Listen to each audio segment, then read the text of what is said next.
ಯುದ್ಧ ಸಮಯದೊಳಗ ಇಂಥ ದುರಿತ ಕಾಲದೊಳಗ, ದುರಿತ ಅಂದ್ರೆ ಯಾವುದು ಸಾಗದ ಕಾಲ ಇರ್ತದಲ್ಲ ಅದು ದುರಿತ ಕಾಲ. ಇಂಥ ದುರಿತ ಕಾಲದೊಳಗ ನನ್ನನ ಊರಿಗೆ ಬರಬೇಕು. പക്ഷെ ನಾವಿಲ್ಲ ಇರೋರು ಎಲ್ಲರೂ ನನ್ನ ಕಡೆ ಕೊಂಡಾಡ್ತೀವಿ. ಆದರೆ ನನ್ನನ್ನು ಓದ್ಕೊಂಡು ಭಾಳ ಕಡಿಮೆ ಇದೆ. ಓದಕ್ಕಾಗದೆ ಇದ್ರು ಗೋಖಲೆ ಇನ್ಸ್ಟಿಟ್ಯೂಟ್ ಒಂದಷ್ಟು ನನ್ನನ ಕಾವ್ಯ ಗದಾಯುದ್ಧದ ಕೆಲವು ಅಂಶಗಳನ್ನು ಓದಿರುವುದು ಯೂಟ್ಯೂಬ್ನಾಗ ಸಿಗ್ತದೆ ಕೇಳಿ. ನಾನು ದಿನಾಲು ಮಾಡೋದು ಅದು ಒಂಥರ ವೃತನಂಗ ಮಾಡೋದೇನು ಅಂತಂದ್ರೆ ಯೂಟ್ಯೂಬ್ನ ಗೋಖಲೆ ಇನ್ಸ್ಟಿಟ್ಯೂಟ್ನಾಗ ಭಾಳಷ್ಟು ಮಹಾಕಾವ್ಯಗಳನ್ನು ಓದಾರ, ಆಮೇಲೆ ಅದನ್ನು ವಿಶ್ಲೇಷಣೆ ಮಾಡ್ಯಾರ, ಆಮೇಲೆ ಅದನ್ನು ವ್ಯಾಖ್ಯಾನ ಮಾಡ್ಯಾರ. ಆ ವ್ಯಾಖ್ಯಾನಗಳನ್ನು ಕೇಳ್ಕೊಂತ ಹೋದಾಗ ಯುದ್ಧ ಯಾಕೆ ಆಗ್ತವ ಅನ್ನೋದು ಎಷ್ಟು ಬ್ಯೂಟಿಫುಲ್ ಆಗಿ ಒಂದು ಸೆಷನ್ ಇತ್ತು. ಎಲ್ಲ ಜರ್ನಲಿಸ್ಟ್ಗಳಿಗೆ ಅದನ್ನು ಮಾಡಿದ್ರು. ಯಾಕಂದರೆ ಜರ್ನಲಿಸ್ಟ್ಗಳಿಗೆ ಭಾಳ ಪ್ರೆಷರ್ ಇರ್ತದೆ, ಆ ಥರದ್ದೆಲ್ಲ ಹೇಳಿ ಒಂದು ಸೆಷನ್ ಮಾಡಿದ್ರು ಜರ್ನಲಿಸ್ಟ್ಗಳಿಗಾಗಿ, ಜರ್ನಲಿಸ್ಟ್ ಫ್ಯಾಮಿಲಿಗಾಗಿ. ಹಂಗೆ ಹೋದಾಗ ಅವರು ಇದೇ ವಿಷಯದ ಬಗ್ಗೆ ಹೇಳ್ತಿದ್ರು. ಮನುಷ್ಯರು ಎಲ್ಲರೂ ಮಕ್ಕಳಾಗಿಯೇ ಉಳಿಯೋದು ಹೆಂಗೆ ಅಂತ. ಇದು ರಿಪೀಟ್ ಆಗ್ತಿದೆ, ಅದನ್ನು ಒಂದು ಯೂಸ್ ಮಾಡೋಣ. ಸೊ ಮಕ್ಕಳಾಗಿ ಉಳಿಯೋದು ಹೆಂಗೆ ಅಂತ ಅವ್ರು ಹೇಳ್ತಾ ಹೋದ್ರು. ಒಂದು ಆಸೆ ಇರಬಾರ್ದು, ಆಮೇಲೆ ಚಕ್ ಅಂತ ಒಂದಕ್ಕೆ ಅನ್ಕೊಂಡಿರ್ಬಾರ್ದು, ಒಂದಾದ್ಮೇಲೆ ಒಂದು ಆಟ ಆಡ್ತಿರ್ತಾವಲ್ಲ ಹಂಗೆಲ್ಲ. ಅದು ಅವರು ಹೇಳಿ ನಾವು ವಾಪಸ್ ಬರಬೇಕಾದ್ರೆ ಸೆಷನ್ ಮುಗಿಸ್ಕೊಂಡು ಬರ್ಬೇಕಾದ್ರೆ ನಾನು 3 ವರ್ಷದ ಮಗಳ ಕೇಳಿತ್ತು, ನೀವೆಲ್ಲ ಇಷ್ಟು ದೊಡ್ಡವರಾಗಿ ಮತ್ತೆ ಮಕ್ಕಳಾಗೋದು ಹೆಂಗೆ ಅನ್ನೋದಕ್ಕೆ ಇಷ್ಟು ಟೈಮ್ ಕೊಡೋದಾದ್ರೆ ಮತ್ತೆ ನಾವು ಯಾಕೆ ದೊಡ್ಡವರಾಗಬೇಕು? ಸೊ ಕೆಲವೊಂದು ಪ್ರಶ್ನೆಗಳು ನಮ್ಮನ್ನ ವಿಚಾರ ಮಾಡಕ್ ಬಿಡ್ತಾವ. ವಿಚಾರ ಮಾಡೋದಕ್ಕಿಂತ ಗುಂಗಿಗಳಾಗ್ಬಿಡ್ತಾವ. ಆ ಗುಂಗಿಗಳಾಗ್ಬಿಡುವ ಗುಂಪು ಹಿಡಿಸುವ ಗುಣ ಸಾಹಿತ್ಯಕ್ಕೆ ಇರಬೇಕು. ಸರ್ ಬಹಳ ಚಂದ ಹೇಳಿದ್ರು, ರಂಜನೆ ಇರಬೇಕು, ಚಿಂತನೆ ಆಗ್ಬೇಕು, ಪರಿವರ್ತನೆ ಆಗ್ಬೇಕು, ಈ 3ರೊಳಗೆ ಏನಾರೇ ಒಂದು ಆಗ್ತಿರ್ಬೇಕು ಅಂತ. ಅದು ಬಹಳ ಸರಳ 3 ಸೂತ್ರಗಳಾಗ್ತದೆ. ಈಗ 3ನೇದು ನಾ ಎಲ್ಲೇ ಹೋದ್ರು ನಾವೊಂದು ದೊಡ್ಡ ಕಂಪ್ಲೇಂಟ್ ನಮ್ಮ ಬಗ್ಗೆ ಏನಿರ್ತದೆ ಅಂದ್ರೆ ಸುಧಾದೊಳಗಾಗಿ ಪ್ರಜಾವಾಣಿಯೊಳಗಾಗಿ ನಮ್ಮದನ್ನ ಏನೂ ಪ್ರಕಟಿಸುವುದಿಲ್ಲ ಅಂತ. ನಾನು ಸುಧಾ ಬಂದ ಮೇಲೆ ಎಷ್ಟು ಜನ ಫೋನ್ ಮಾಡ್ತಾರೆ, ಮೇಡಮ್ ನಮ್ದೊಂದು ಕವಿತಾ ತಗೋರಿ ಅಂತ. ಪ್ರತಿ ಪತ್ರಿಕೆಗೂ ಒಂದು ಪಾಲಿಸಿ ಇರ್ತದೆ. ಹಂಗೆ ನಮ್ಮಲ್ಲಿರೋ ಪಾಲಿಸಿ ಏನಂದ್ರೆ ನಾವು ಕವಿತಾ ಪ್ರಕಟಿಸೋದಿಲ್ಲ. ಹಿಂಗೊಬ್ರು ಫೋನ್ ಮಾಡಿದ್ರು, ಅವರು ದಬ್ಬ ದಬ್ಬ ದಬ್ಬ ದಬ್ಬ 8 ಕವಿತೆಗಳನ್ನ ನನ್ನ ವಾಟ್ಸಪ್ಪಿಗೆ ಹಾಕಿದ್ರು. ಹಾಕಿ ಕೇಳಿದ್ರು, ಮೇಡಮ್ ನೀವು ಕವಿತೆ ತಗೋತೀವಿ? ಇಲ್ಲ ತಗೊಳ್ಳೋದಿಲ್ಲ ಅಂತ ಹೇಳಿದೆ. ನೀವು ಉತ್ತರ ಕರ್ನಾಟಕದವರಾಗಿ ಉತ್ತರ ಕರ್ನಾಟಕದವರಿಗೆ ಬೆಂಬಲಿಸಬೇಕು, ನನ್ನ ಕವಿತೆ ಪ್ರಕಟ ಮಾಡಬೇಕು ಅಂತ ಒತ್ತಾಯ ಮಾಡಿ. ಇಲ್ಲ ಸರ್ ನಮ್ಮಲ್ಲಿ ಪಾಲಿಸಿ ಇಲ್ಲ, ಹಂಗ ಆಗುದಿಲ್ಲ. ಹೋಗಿ ನೀವು ಓದಿ ಹೇಳ್ರಿ ಹೆಂಗದಾವ ಅಂತ ಹೇಳಿ ಓದಿದೆ. ಆಮೇಲೆ ಅವ್ರಿಗೆ ಹೇಳಿದೆ, ನಿಮಗೂ ಇನ್ನಷ್ಟು ಓದಿನ ಅಗತ್ಯ ಅದ, ಯಾಕಂದ್ರೆ ಬಹಳ ವಾಚ್ಯ ಆಗುವಂತಹ ಪದಗಳು ಕಾವ್ಯದೊಳಗೆ ಬರಬಾರ್ದು, ಅವದಾವ. ಏಕೆಂದರೆ ಹೇಗೆಂದರೆ ಇರಬಹುದಿತ್ತು, ನನಗನಿಸುವುದೇನೆಂದರೆ. ಕವಿತೆಯೊಳಗೆ ಹೆಂಗೆ ನನಗನಿಸುವುದೇನೆಂದರೆ ಬಳಸ್ತಾರೆ ನನಗೆ ಸರಿಯಾಗಿ ಗೊತ್ತಿಲ್ಲ. ಆರೀಫರ ಬಗ್ಗೆ ಹೇಳುವಾಗ ಆಮೇಲೆ ಅವ್ರಿಗೆ ಹೇಳಿದ್ಮೇಲೆ ಆಯ್ತು ತಗೋರಿ, ನೀವು ಹೆಂಗಿದ್ರು ಓದಿರಲ್ಲ, ಅದನ್ನ ರಿಪೇರಿ ಮಾಡಿಕೊಡ್ರಿ, ನಾ ಬೇರೆ ಪೇಪರಿಗೆ ಕಳಿಸ್ತೇನೆ.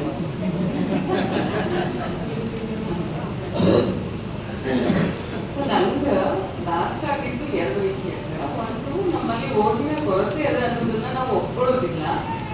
2ನೇದು, ಇನ್ಸ್ಟೆಂಟ್ ಆಗಿ ಯಾರನ್ನೇ ನೀವು ತಿದ್ದಿ ಕೊಡೋದಾದ್ರೆ ಕೊಟ್ಬಿಡ್ರಿ, ನಾನು ತಗೋತೀನಿ ಅನ್ನೋದು ಈ ಮನೋಭಾವ. ಇನ್ನು ಆರೀಫ್ ಎತ್ತಿದ ಒಂದು ಕ್ವಶನ್ ಅದಲ್ಲ AI ಬಗ್ಗೆ. ಆರೀಫ್ ನಾನು ಕರೆ ಹೇಳ್ತೀನಿ, ನಂದು AI ಬಗ್ಗೆ ಒಂದು ಚಿಂತಿಲ್ಲ. ನನ್ನ ಚಿಂತೆ ಇರುವುದು ನ್ಯಾಚುರಲ್ ಇಂಟೆಲಿಜೆನ್ಸ್ ಬಗ್ಗೆ. ಅದು ಬಹಳ ಕಡಿಮೆ. ನಾವೆಲ್ಲರೂ ಯಾವ್ದು ಇನ್ಸ್ಟಂಟ್ ಅದ ಅದಕ್ಕೆ ಹೋಗ್ತೀವಿ, ಆದ್ರೆ ಏನ್ ಕೊಡ್ಬೇಕು ಆ ಪ್ರಾಂಪ್ಟ್ ಕೊಡಕ್ಕೂ ಒಂದು ಇಂಟೆಲಿಜೆನ್ಸ್ ಬೇಕಲ್ಲ. ನೀವು AI ಏನಾದ್ರು ರಚಿಸ್ಬೇಕಾದ್ರೆ ಪರ್ಫೆಕ್ಟ್ ಆಗಿ ಪ್ರಾಂಪ್ಟ್ ಕೊಡಕ್ ಬರ್ಬೇಕು. ಆ ಪ್ರಾಂಪ್ಟ್ ಕೊಡಕ್ ಏನ್ ಬೇಕು ಅಂದ್ರೆ ಮತ್ತೆ ಅದೇ ಹೆಚ್ಚಿನ ಓದಬೇಕು, ಓದಿನ ಅಧ್ಯಯನ ಬೇಕು. ಪ್ರಾಂಪ್ಟ್ ಕೊಡಬಹುದಾದ ನ್ಯಾಚುರಲ್ ಇಂಟೆಲಿಜೆನ್ಸ್ ಇಲ್ಲದೆ ಇದ್ದಲ್ಲಿ AI ನಿಮಗೆ ಸಹಾಯ ಮಾಡುವುದಿಲ್ಲ, ಒಂದಿನಿಗೂ ಸಹಾಯ ಮಾಡುವುದಿಲ್ಲ. 2ನೇದು, ನಾವೆಲ್ಲರೂ ಹೇಳ್ತೀವಿ, ಅಥವಾ ಗಾಂಧೀಜಿ ನಮ್ಗೆ ಕೊಟ್ಟ ಒಂದು ದೊಡ್ಡ ಪಾಠ ಏನು ಅಂದ್ರೆ ಜರ್ನಲಿಸಂ ಬಗ್ಗೆ ಸತ್ಯ ಶೋಧನೆ ಮತ್ತು ಸೇವೆಯೇ ಪತ್ರಿಕೋದ್ಯಮದ ಅಲ್ಲ, ಪತ್ರಿಕಾ ರಂಗದ ಪತ್ರಿಕೋದ್ಯಮದಲ್ಲ. ಉದ್ಯಮ ಆದಾಗ ಯಾವುದೇ ಕ್ಷೇತ್ರ ಉದ್ಯಮ ಆಗ ಅದರಿಂದ ಲಾಭವನ್ನೇ ಬಯಸ್ತದೆ. ಆದ್ರೆ ಒಂದು ರಂಗ ಏನ್ ಮಾಡ್ತದೆ, ಅದು ಎರಡು ಕಡೆಯಿಂದ ವಿನ್ ಸಿಚುವೇಶನ್ ಅನ್ನ ಯೋಚಿಸ್ತದೆ. ಹಂಗಾಗಿ ಅಲ್ಲಿ ಸತ್ಯ ಶೋಧನೆ ಮತ್ತು ಸೇವೆಯೇ ಪತ್ರಿಕಾ ರಂಗದ ಉದ್ದೇಶ ಆಗಿರ್ಬೇಕು ಅಂತ ಹೇಳ್ತಾರೆ. ಈ ಸತ್ಯ ಶೋಧನೆ ಮತ್ತು ಸೇವೆ ಸ್ವಲ್ಪ ಟೆಕ್ನಿಕಲ್ ಆಗ್ತದೆ, ಇದು ಅದನ್ನ ಬಿಟ್ಬಿಡೋನು. ಮತ್ತು ನಾವು ಸಾಹಿತ್ಯ ಸಮ್ಮೇಳನದ ವಿಷಯಕ್ಕೆ ಬಂದ್ರೆ ಕಥೆ ಮತ್ತು ಕವಿತೆಗಳ ಬಗ್ಗೆನೇ ಬರೋನು. ಮಾತ್ರ ನಮ್ಮಲ್ಲಿ ಕಾಣಿಸಲ್ಪಟ್ಟಿರೋ ಕಥೆಗಳು ಪ್ರಕಟ ಆಗ್ತಾವೆ, ಗ್ಯಾರಂಟಿ ಆಗ್ತಾವೆ. ಮತ್ತು ಅವ್ರು ಇಲ್ಲಿಯವರು ಅದಾರ ಅಲ್ಲ. ಈಗಂತೂ ಬಹಳ ಜನ ಉತ್ತರ ಕರ್ನಾಟಕದವ್ರು ಬರಾಕತ್ತಾರ, ಅದು ಖುಷಿ ವಿಚಾರ. ಬಟ್ ಬರೆಯೂ ಮುಂದೆ ಒಂದೆರಡು ಸಣ್ಣ ಸಣ್ಣ ವಿಚಾರಗಳನ್ನ ಗಮನದೊಳಗೆ ಇಟ್ಕೊಂಡಿರ್ಬೇಕು. ಒಂದು, ಆ ಪತ್ರಿಕೆಯಲ್ಲಿ ಎಷ್ಟು ಪುಟಗಳ ಕಥೆ ಪ್ರಕಟ ಮಾಡ್ತಾರೆ. ನಮ್ಮಲ್ಲಿ 1400ರಿಂದ 1800 ಪದ ಮಿತಿ ಇರುವ 4 ಪುಟಗಳ ಕಥೆಯನ್ನ ಪಬ್ಲಿಷ್ ಮಾಡ್ತೀವಿ. ಅಕಸ್ಮಾತ್ ನಿಮ್ಮ ಕಥೆ ಸುದೀರ್ಘ ಆಗಿದ್ರೆ ಆ ಕಾರಣಕ್ಕದು ಬೇಡ ಅಂತ ಆಗುತ್ತೆ. ಒಂದೇ. ಎರಡನೇದು, ಕೆಲವರು ನಮ್ಮಲ್ಲಿ ಚೆನ್ನುಡಿ ಅಂತ ಒಂದು ಅಂಕಣ ಶುರು ಮಾಡಿದ್ವಿ ಸುಧಾದಲ್ಲಿ ಲಾಸ್ಟ್ ಜೂನಿಂದ. ಅಂದ್ರೆ ನಾವು ಬಂದ ಮೇಲೆ ಶುರು ಮಾಡಿದ್ದದು. ನಮ್ಮೊಳಗ ಅಂದ್ರೆ ನಮ್ಮ ಎಲ್ಲರ ಡೈಲೆಕ್ಟ್ಗಳು ಬದಲಾಗ್ತಾ ಹೋಗ್ತಾವೆ. ಪ್ರತಿ 40 ಕಿಲೋಮೀಟರ್ಗೊಮ್ಮೆ ಡೈಲೆಕ್ಟ್ ಬದಲಾಗ್ಬೋದು ಹೋಗ್ತದೆ. ಸೊ ಕನ್ನಡದ ಚೆನ್ನುಡಿ ಅಂದ್ರೇನು ಅಂದ್ರೆ ಈ ಬಹುತ್ವದ ಭಾಷೆಗಳಿರ್ತಾವಲ್ಲ, ಒಬ್ಬೊಬ್ರು ಒಂದೊಂದ್ ತರ ಮಾತಾಡ್ತೀವಿ ನಾವು. ಹಂಗ ಆಯಾ ಪ್ರಾದೇಶಿಕ ಭಾಷೆಯಲ್ಲಿ ಒಂದೊಂದು ಪೀಸನ್ನ ಬರೆದು ಕಳಿಸಿದ್ರೆ ಅದನ್ನ ಪ್ರಕಟ ಮಾಡ್ತೀವಿ. ಜೊತೆಗೆ ಬರೆದವರು ಅದನ್ನ ಓದಿ ಕಳಿಸ್ತೀವಿ. ಯಾಕಂದ್ರೆ ಯಾವುದನ್ನ ಯಾವ ಧಾಟಿಯೊಳಗೆ ಓದ್ಬೇಕು ಅದೇ ಧಾಟಿಯೊಳಗೆ ಕೇಳುವಂಗೂ ಆಗಬೇಕು ಅಂತ. ಸೊ ಬರ್ದಿದ್ದನ್ನ ಓದಿ ಕಳಿಸಿದ್ರೆ ಅದನ್ನ ನಮ್ಮ ಕನ್ನಡ ಧ್ವನಿ ಪಾಡ್ಕಾಸ್ಟ್ ಅದ ಪ್ರಜಾವಾಣಿದು ಪ್ರಸಾರ ಮಾಡ್ತೀವಿ. ಅದು ಅದರ ಬ್ಯೂಟಿ ಏನು ಅಂತಂದ್ರ, ಈಗ ಮಂಗಳೂರು ಕರ್ನಾಟಕವನ್ನ ಅವರ ಧಾಟಿಯಲ್ಲಿಯೇ ಓದುದು ಹೆಂಗ, ಧಾರವಾಡದ ಕನ್ನಡವನ್ನ ಹೆಂಗ್ ಓದುದು. ಧಾರವಾಡದ ಕನ್ನಡದೊಳಗ ಎಷ್ಟು ಕನ್ನಡ ಬರ್ತಾವ, ಲಿಂಗಾಯತರ ಕನ್ನಡ ಬೇರೆ ಇರ್ತೈತಿ, ಬ್ರಾಹ್ಮಣರ ಕನ್ನಡ ಬೇರೆ ಇರ್ತೈತಿ. ನಾ ಈಗ ಮಾಡತ್ತೇನಿ ಅಂತ ಹೇಳಿದ್ರೆ ಅದು ಲಿಂಗಾಯತರ ಕನ್ನಡ ಆಗ್ತದೆ. ನಾ ಮಾಡ್ಲಿಕ್ಕತ್ತೇನಿ ಅಂದ್ರೆ ಅದು ಮಾಳಮಡ್ಡಿ ಕನ್ನಡ ಆಗ್ತದೆ. ಹೌದಿಲ್ಲ? ಅದೇ ಅಂದ್ರೆ ಅದೇ ಒಂದು ಡೈಲೆಕ್ಟ್ ಅನ್ನ ಅದೇ ಧ್ವನಿಯೊಳಗ ಕೇಳೋದು ಹೆಂಗ ಅಂತ ಮಾಡಿದ್ವಿ. ಅದಕ್ಕೆ ಎಲ್ಲರಿಂದನೂ ನಾವು ಓದುಗರಿಂದನೇ ಲೇಖನಗಳನ್ನ ಇನ್ವೈಟ್ ಮಾಡಿದ್ವಿ. ಅದೊಂದು ಒಳ್ಳೆ ಪ್ರಯೋಗ. ಸೊ ಬರೆಯುವವರಿಗೆ ಅನ್ನೋದಕ್ಕಿಂತ ಚಂದಗೆ ಬರೆಯುವವರಿಗೆ, ಆಮೇಲೆ ನಮ್ಮ ಮಿತಿಯೊಳಗೆ ಬರೆಯುವವರಿಗೆ ಯಾವಾಗಲೂ ಪ್ರಜಾವಾಣಿ ಮತ್ತು ಸುಧಾ ಅಥವಾ ಯಾವುದೇ ಪತ್ರಿಕೆಗಳಾದ್ರೂ ಮುಕ್ತ ದ್ವಾರದಿಂದ ಕಷ್ಟ. ಆಮೇಲೆ ಅದು ಜರ್ನಲಿಸಮ್ ಆಗಲಿ ಸಾಹಿತ್ಯ ಆಗಲಿ AI ವಿಷಯ ಬಂದಾಗ ಇನ್ನೊಂದು ಇಂಪಾರ್ಟೆಂಟ್ ಪಾಯಿಂಟ್ ಹೇಳಿದ್ರು, ಎಂಪಥಿ. ಜರ್ನಲಿಸಮ್ ಸಹಿತ ಹ್ಯುಮ್ಯಾನಿಟಿಯ ಟಚ್ ಇಲ್ಲದೆ ಇದ್ರ, ಮಾನವೀಯತೆಯ ಸ್ಪರ್ಶ ಇಲ್ಲದೆ ಇದ್ರ ಅವೆಲ್ಲವೂ ಪದಗಳೇ ಆಗ್ತವೆ. ನಮ್ಮಲ್ಲಿ ಪದಗಳು ಯಾರ ಪದ ಸಂಪತ್ತು ಹೆಚ್ಚು ಅಂದ್ರೆ ಡಿಕ್ಷನರಿ ಇದು ಅಂತ ಹೇಳ್ತೀವಿ. ಡಿಕ್ಷನರಿ ಒಳಗೂ ಪದಗಳದಾವ.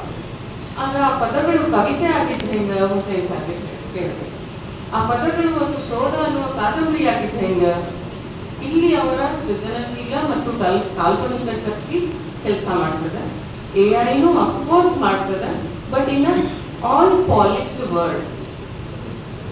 ನೀವು ಏನಾದ್ರು ಜೆಮಿನಿ ಅಥವಾ AI ಯಾವುದೇ ಟೂಲ್ಸ್, ಮೆಟಾ ಟೂಲ್ಸ್ ಬಳಸಿದ್ರ ಅದೊಂದು ಪ್ರಶ್ನೆ ಕೇಳ್ತದೆ. ನೀವೇನೇ ಬರೆದು ಕೊಟ್ರು, do you want me to polish this ಅಂತ.